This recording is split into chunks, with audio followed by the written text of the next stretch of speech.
Bonjour à toutes et à tous. Bon, on va parler d'un nouveau sujet qui est pas si nouveau que ça, parce que je pense que vous l'avez remarqué en tournant la tête à droite et en tournant la tête à gauche, que beaucoup d'entre nous et beaucoup d'entre vous, ne vont pas bien, en fait. Et c'est à la fois, une nouveauté qu'on peut observer aujourd'hui et à la fois, c'est quelque chose qui était assez prévisible. En effet, compte tenu de l'évolution des choses, de notre civilisation en tout cas, telle qu'elle avance, avec, ces multiples dissonances cognitives, pardon, insufflées, ici, et là, dans notre société, il devient normal et complètement naturel que personne ne trouve réellement sa place et que du coup, tout le monde ne s'en sente pas très bien aligné avec lui-même. Bon, évidemment, là, j'exclus ici dans mon propos, tout ce qui a un rapport avec l'inflation ou, malheureusement la situation économique dans laquelle nous sommes en train de tomber et qui ne va pas s'arranger, avec le temps, je ne dois pas vous le cacher. Mais ça, vous vous en doutez. En tout cas, oui, clairement, notre civilisation va pas très bien. Est-ce que c'est la fin d'une civilisation? Est-ce que c'est la fin d'un cycle? Oui, certainement, parce que, semblerait-il que, ces cycles durent un certain nombre d'années et que nous arriverons à cette fin de ce cycle, en tout cas. Maintenant, nous pouvons alors je vais pas vous donner de solution miracle, vous disant qu'il y a une solution, pour se sortir de là carrément. Non, malheureusement, comme à chaque fois, à chaque fin de cycle, il faut atteindre la fin du cycle pour redémarrer sur quelque chose de plus viable, enfin du moins à recomposer, je l'espère cette fois-ci, plus sainement. On l'espère tous à chaque fois. Hem, toutefois, il y a des solutions, enfin, en fait, chacun peut agir, individuellement.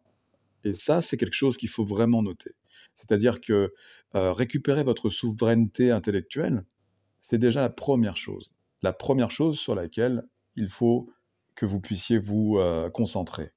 Quand je dis souveraineté intellectuelle, c'est vous redonner la capacité légitime de fonctionner par votre propre, avec vos propres moyens intellectuels. Évidemment, comme dit comme ça paraît un peu bancal, mais nous en avons tous, vous en avez tous la possibilité.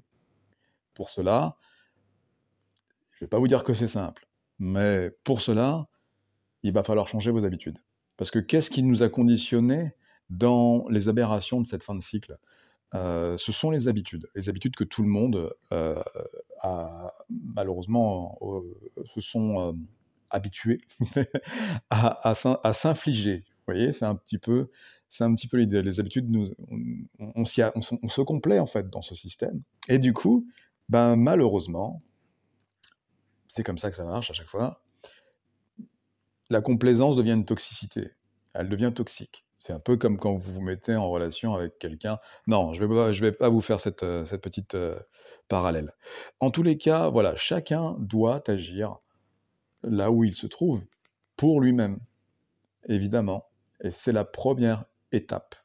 Retrouvez votre souveraineté intellectuelle, retrouvez votre souveraineté émotionnelle et vous saurez comment mieux vous diriger vous-même, sans prendre en considération les données, les conseils d'un pseudo-coach qui eux-mêmes, faut bien l'avouer et faut complètement l'admettre aujourd'hui, ça, je vous le dis, je suis honnête avec vous, aucun, enfin, pardon, quasiment tous ceux qui vont vous donner des conseils en tant que coach, thérapeute, n'ont eux-mêmes pas fini d'avancer sur le propre sujet des conseils qu'ils vous prodiguent. Donc vraiment méfiez-vous de ça parce que vous allez avoir un tas de coachs en motivation, un tas de coachs en discipline, mais c'est pas de ces personnes-là qu'il va falloir prendre conseil. Vous allez devoir chercher en vous-même, et je sais que c'est bateau à dire ce que je viens de dire là, mais c'est la vérité. C'est en vous-même, par votre observation, parce que vous allez évidemment choper ici et là, mais c'est par vous-même que vous allez développer vos propres super capacités. Et évidemment, cela demande un certain nombre de ressources, et ça demande de faire le premier pas. Moi, je vous propose ce premier pas ici, dans cette vidéo. Et au-delà de là, au-delà de ça, au-delà de ce premier pas, ça sera oui, ce sera de la discipline, faut pas se le cacher. Oui, oui, parce qu'aujourd'hui, tournez encore une fois la tête, tournez une fois la tête à droite, à gauche, en haut, en bas. Regardez qui il y a autour de vous. Là, on est en train de tomber, pardon, dans une sombritude. C'est incroyable ce qui se passe. On se retrouve chacun, les uns et les autres, isolés des uns des autres, de par ce qui nous est arrivé récemment. Et donc, ça a été un tremplin pour ça, si je peux appeler ça un tremplin. Mais en réalité, on se dirige tout droit vers un vortex. Ce vortex, vous savez à quoi ça ressemble un vortex? Bon, et ben, ça nous aspire, ça nous contraint à aller dans une direction. Heu, mais est-ce qu'on est vraiment obligé d'y aller? Alors, oui, on y va. Oui, on y va. Oui, on y va. Mais faites de votre vie ce que vous voulez qu'elle soit avant que ce vortex ait fini de vous aspirer.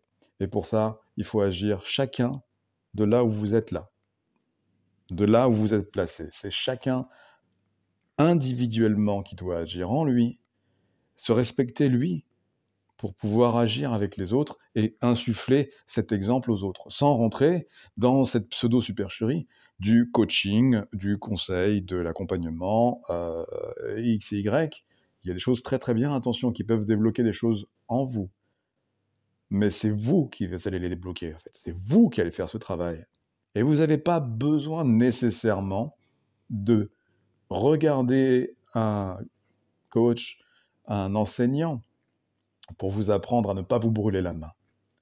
Parce qu'une fois que vous vous êtes brûlé la main, vous savez qu'il ne faut pas reposer la main dessus, sur une flamme, sur quelque chose d'incandescent, sur quelque chose qui risquerait de vous reprovoquer cette dégradation.